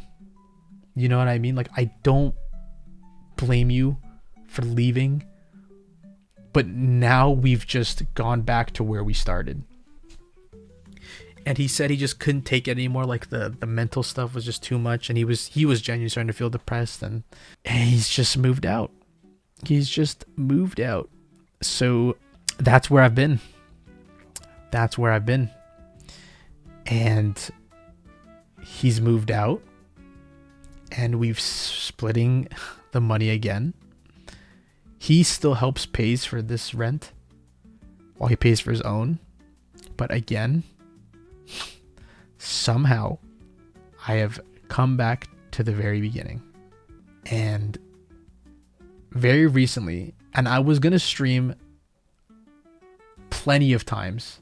Or I wanted to come back plenty of times, but shit like this kept happening where I just, all of the motivation just disappears. And very recently, like I'm talking like 2-3 weeks ago, again, shit just hits the fan, and my dad's car needs to be fixed.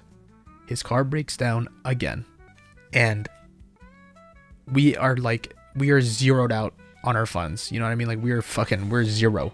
We've got nothing because we just spent everything on, you know, the rent or whatever. So we got nothing for his car.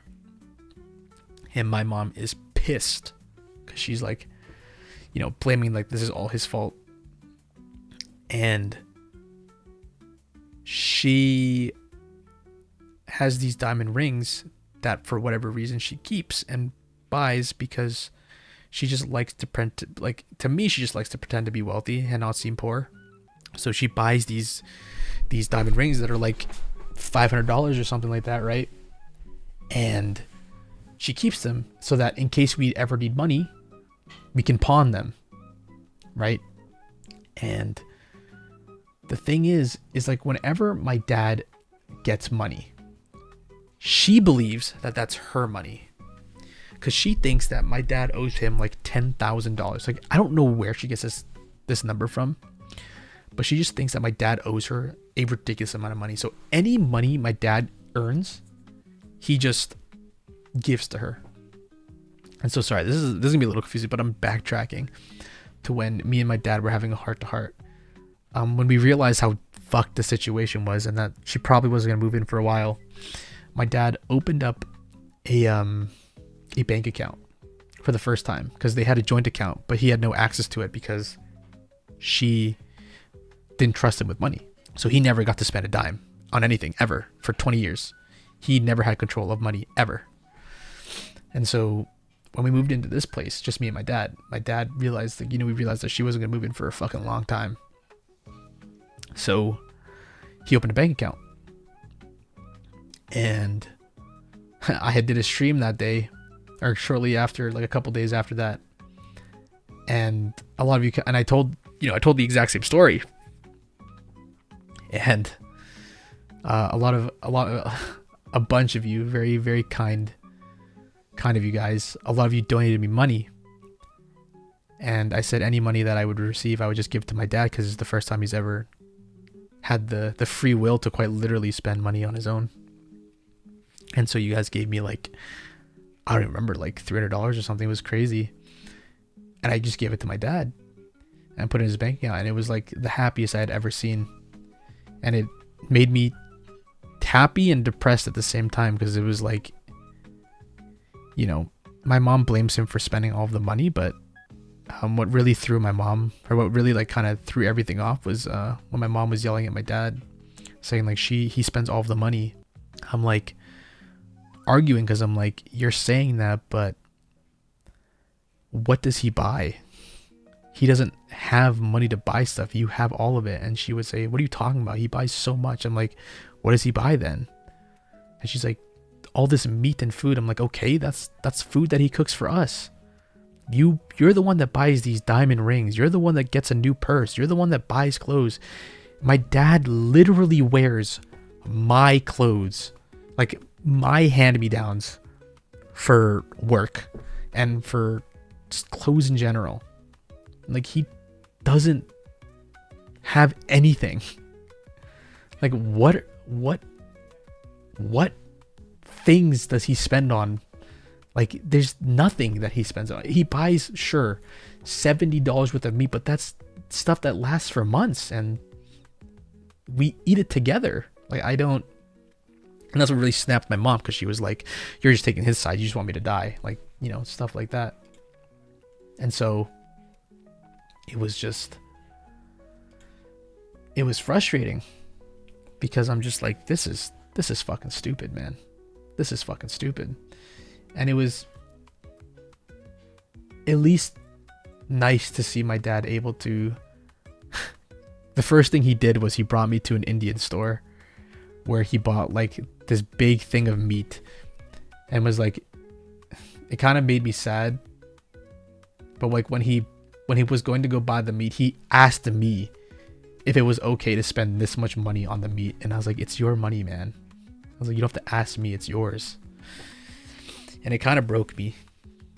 And yeah, it was sad. But it was at least he was able to spend something for the first time in literally 20 years of his own will, And yeah, that was the state of like, my parents or whatever. But backtracking to my dad, moving out, and me and my mom, we had zeroed out on my dad, my dad's car breaking down. And this is, again, very recent, like 3 weeks ago. And it was just a shit show again, man. Like, we had no money, and my dad was making good money, but like, he needs this car to work or it's fucked, like, completely, right?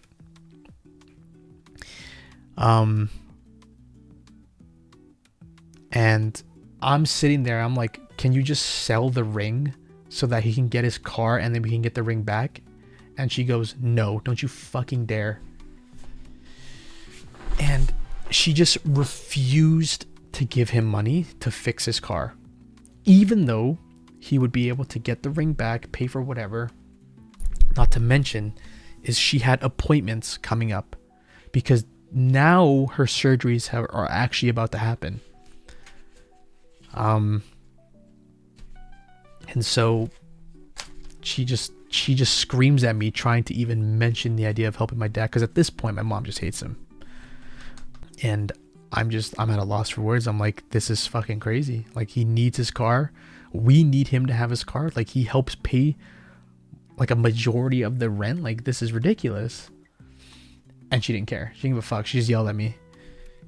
And I said, okay, fine. I'm gonna have to borrow money from a friend. And when I told her that, she completely lost it again. She like chased me into my room and she's like, what do you mean you're gonna borrow money from your friend and give it to him? No. And you know, this whole time, like once we had finally moved in, whenever we had arguments, she would say stuff like, whenever we had arguments, she was like, you have to move out. She would tell me to move out. She's like, I can't live with you. You're too much. Like, you're just trying to kill me. And like, I think if we live together, like, I'm just going to die faster. And she would just say that all the time. And like now she would say it again. And she just sat in my room and just yelled at me for like 20 minutes. And I didn't know what to do. When she followed me into my room, I just joined a Discord that me and all my IRL friends are in. And like 5 of my IRLs were just sitting there, and I joined and I had my headphones off.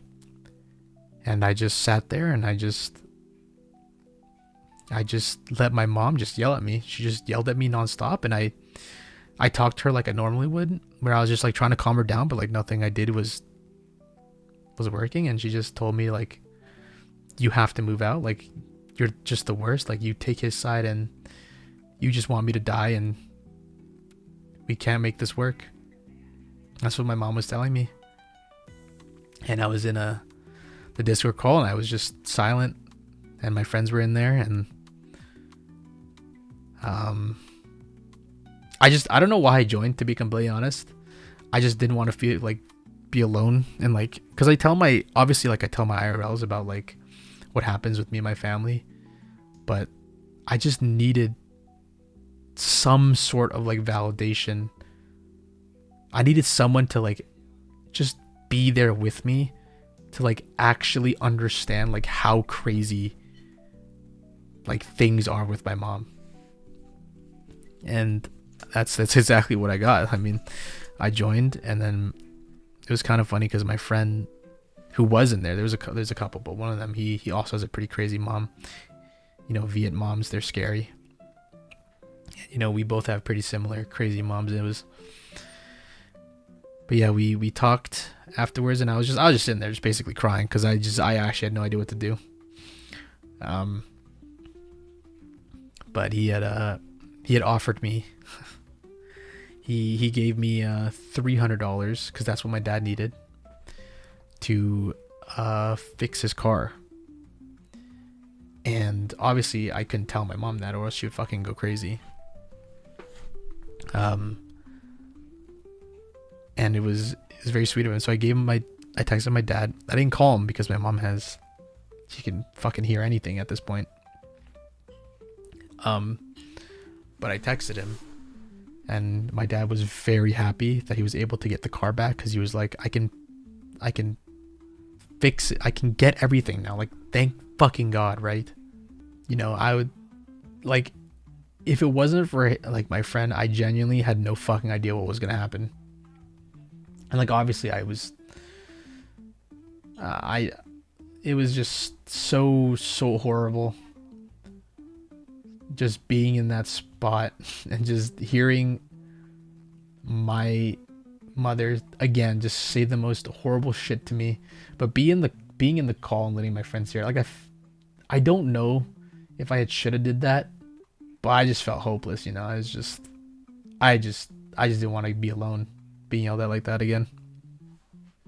And At some point, you know, after he had given me the money, I told him like, thank you. And we talked and we texted, and I was like, I'll try to pay you back like as soon as I can. And he was like, don't worry. You can repay me when you come to my wedding. And that really fucked me up. He said that. It was very sweet of him. He's not getting married anytime soon, but you know, he's just in a relationship. But yeah, it was very sweet of him. But that really fucked me up. But yeah, that was the most recent thing that happened. And then here we are today. Again today I woke up to screaming. Nothing new. I was actually going to stream yesterday on my birthday. But, you know, my mother, when I said to her that I was going to stream yesterday, she said no. Nothing happens on Wednesday because, you know, religious or something. Like there's good days and bad days, and she said Wednesday is one of the bad days, so I couldn't stream Wednesday. And you know, I'm at a point where like it's not worth arguing with her ever, and just to take it, you know, because if she doesn't get what she wants, nothing progresses. So I was like, whatever. But that's why I'm streaming today. And again today I woke up to screaming because my dad came home late because he told her that I had requested. I was like, I need to cut my hair, right? I mean, I look like a fucking rat. I was like, I need to cut my hair. I didn't care if I looked like a rat on stream. I just wanted to cut my hair. And my mom was like telling my dad, like, okay, come home early. We're gonna cut his hair.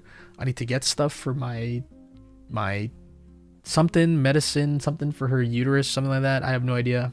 And then they want to go shopping and something like that, right?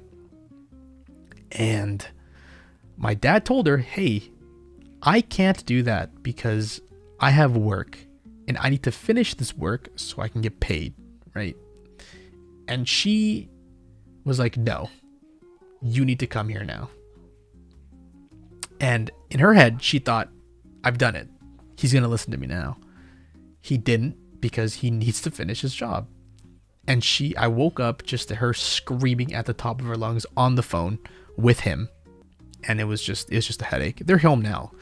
And like the thing about my mom with this is, which is so exhausting, is she can say the worst things you could say to your son or to your kids, and then the next day pretend like none of it happened and be normal. And I've told this to a couple of people, and I think every single one of them says she has like BPD or something. Or I thought she was bipolar. Yeah, I don't know. She just gets mad so easily, and it's hard because she is obviously sick,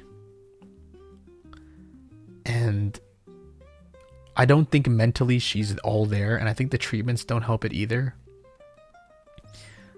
But you know, I've said all these bad things about my mom, and it definitely doesn't put her in the best light.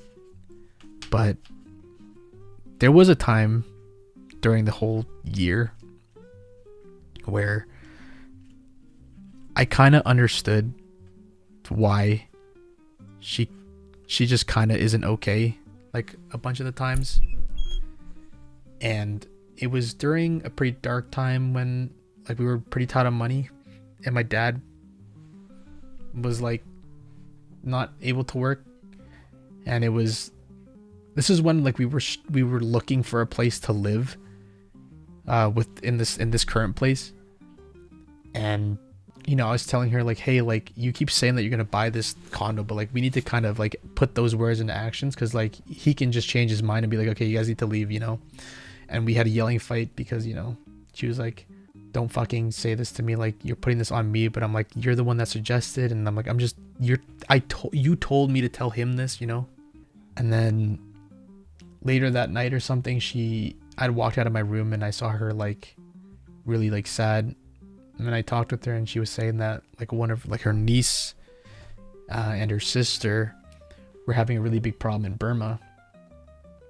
And it was like her niece was being physically abused by her husband, and her And for some reason, my mom wouldn't understand why her sister, who was the mother of her niece, was letting that happen. And she just wanted to be able to help both of them, but there was nothing she could do. And she just was really, like, she started crying.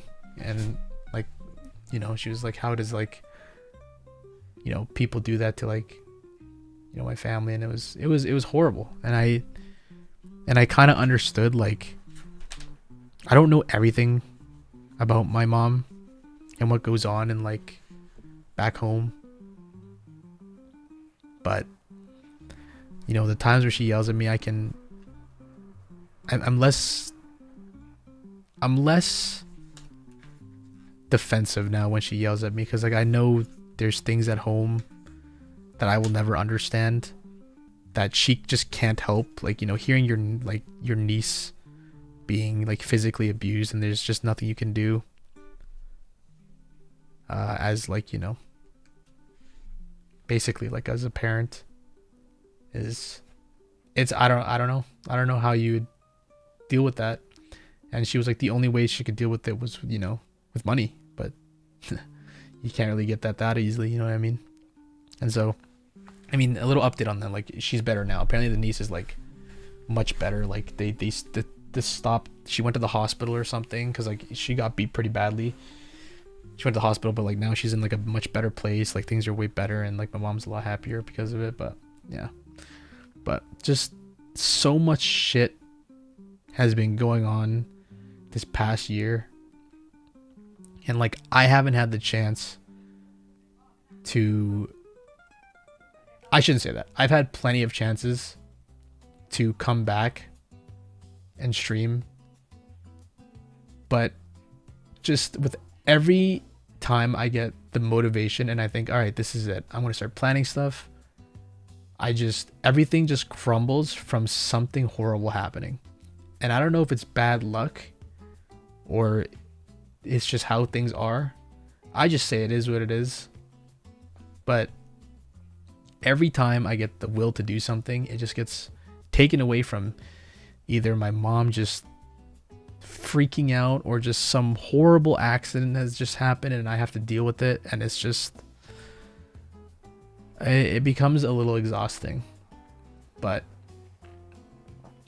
regardless, I think a lot of you, I think for most people, I think they thought, like, I was working this whole time. I just haven't. I've been unemployed for about basically the whole year.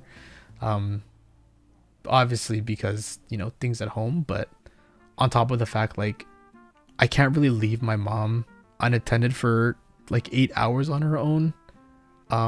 Especially since she's gotten surgery recently for her eyes. Because I don't know exactly what has happened. She's not good at explaining it, but from what I could understand, her eyelashes are, like, stuck in between here, like, underneath, like, this part of her eyes.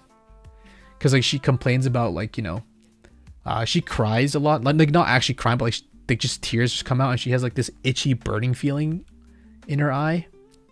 And the doctor said that, according to her, like, there's eyelashes that are just stuck all underneath here that's causing it. So she's had surgery to remove that, and it hurt. It was kind of funny when she came home.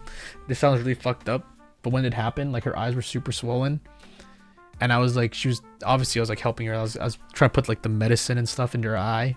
I was reading the instructions, and I was reading it, and I was like, you know, there was, like, a line about, like, 2 different instructions, because one was the bottom and the other instruction was the top, like, just like your actual eyelid, you know.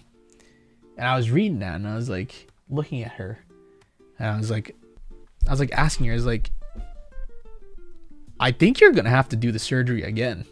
Like, I think this is like a 2-time thing. Because I was like looking at it, because, like, I knew she said that the doctors, she mentioned briefly to me that they said that they were getting 2 surgeries, but in her head she thought, like, 2 as in both eyes. But what they actually meant was she has to get 2 surgeries, one for the bottom once that's healed, then the top. And she did not know that. And I started laughing, because it was like, I'm pretty sure this is saying you're gonna have to get it again. And she was like, no, I'm not doing it. She started laughing too, but she was like, no, I'm not doing it again. I was like, dude, this is what this is saying, man. Like, I don't know what you want me to say. But yeah, that was, I guess, like one of the little lighthearted things from the surgery. But yeah, I don't really have like the I mean, this probably just sounds like an excuse, which it very well could be, but in my head, like I don't feel comfortable leaving my mom all alone, 8 hours a day, because now that my dad doesn't live with us anymore, she's just all on her own. So yeah, I'm just not comfortable doing that, because that's what I did before, obviously, like when I had moved out and I lived on my own. Like whenever my dad had to work, she would be on her own. But the thing is like back then my dad only worked a little, like a couple hours, because he was getting benefits and my mom was getting benefits or something like that, so he didn't have to work that much.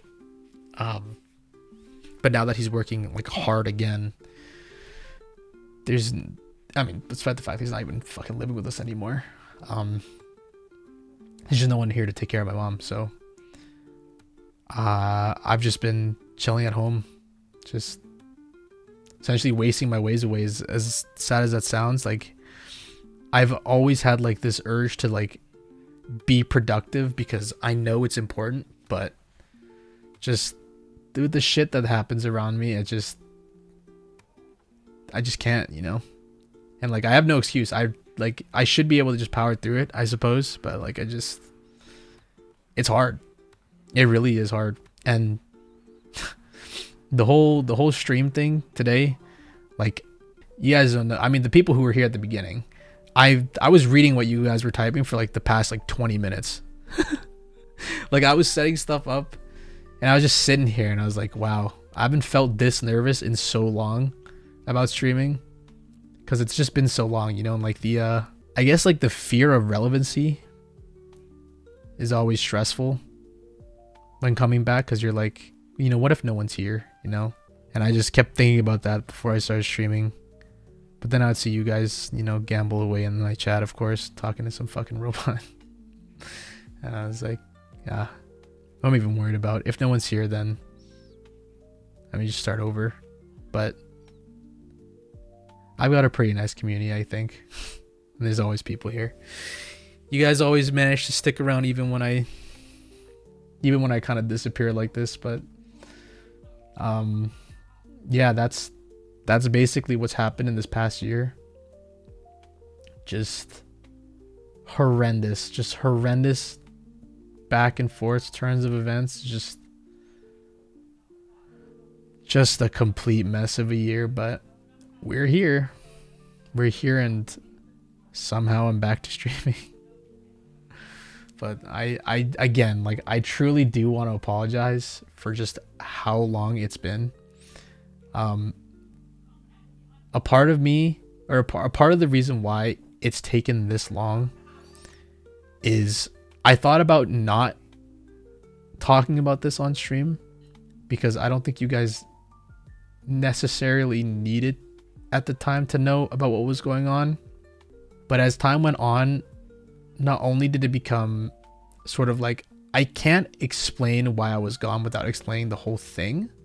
It also became more of like, when I realized and accepted, like, okay, I think it's better if I just take the time to just explain this all at once, so that everyone will fully understand what I deal with on a day-to-day basis.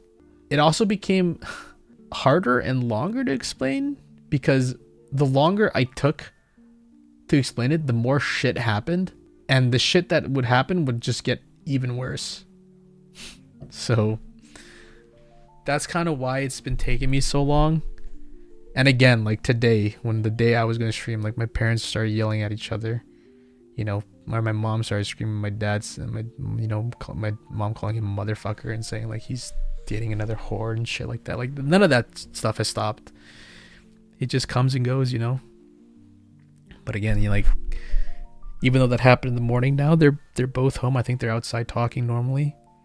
That's just how it's been. And with coming back to streaming, it's just again like the fear of relevancy, but also like the fear of like what to do next, you know. I love making videos. I love talking to you guys, interacting with you guys. You guys are the main reasons I even do this thing, you know. Like, I mean, without you guys, I wouldn't even have the opportunities I had in the past, you know, and in the future. But doing new things in content creation is like the hardest thing, you know. And I'm not talking about like, let's, you know, the whole real job versus streaming. Like, okay, like everyone knows a real job is way harder than streaming. But I'm just talking in my field, since I am a content creator.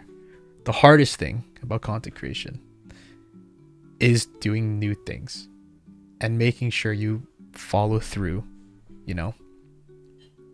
It's like I lost a sense of direction once I stopped uploading Osu stuff, because Osu was easy, you know. I had like a pattern, I had a rhythm, but then I realized like this is kind of getting like repetitive, you know. As much as I liked doing it, I started to like realize it's not as much fun as like when I play other games, you know, like. And then I uploaded the randomly in my disappearance, I had uploaded the viewer 1v1s, and like this is fun, you know. Like interacting with you guys is like the most fun parts I have on stream, you know. Even when I'm just playing a game and you guys are just talking to me, like those are really fun. And like Osu allowed me to do that. But like with Osu, like I can't, first of all, I actually just can't play the game anymore. Like I think I'm actually just getting old, and like I still haven't fixed what's happened with my tapping, like fingers. Something's wrong with my hand. I don't know what it is. I haven't gotten it checked. I don't think I'll ever get it checked. But I genuinely can't play the game normally anymore. I still play from time to time. Like I haven't logged in over a year, but I still open the client. I play some maps every now and then. But like in terms of like content creation, I mean, personally, I don't know what Osu content is nowadays. I haven't seen any of it. Now that I think about it, like I don't know what people are making nowadays. Haven't been keeping up. But just me personally, like I think I'm kind of like over making and innovating new stuff in Osu.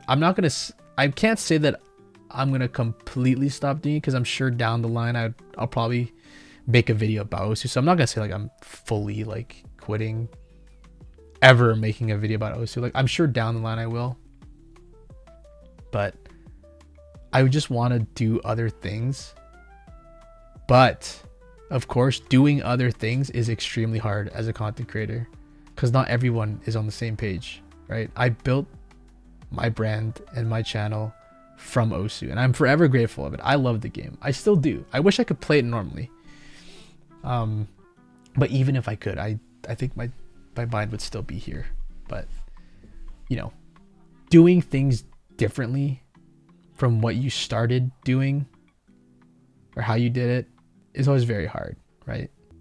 And that's like the biggest struggle of content creation, just being able to do what you truly want to do and have people enjoy it, you know. You can't satisfy everyone. You can only satisfy the people that, you know, actually want to be satisfied in that sort of way. That sounds really weird. You get what I mean. But I don't know.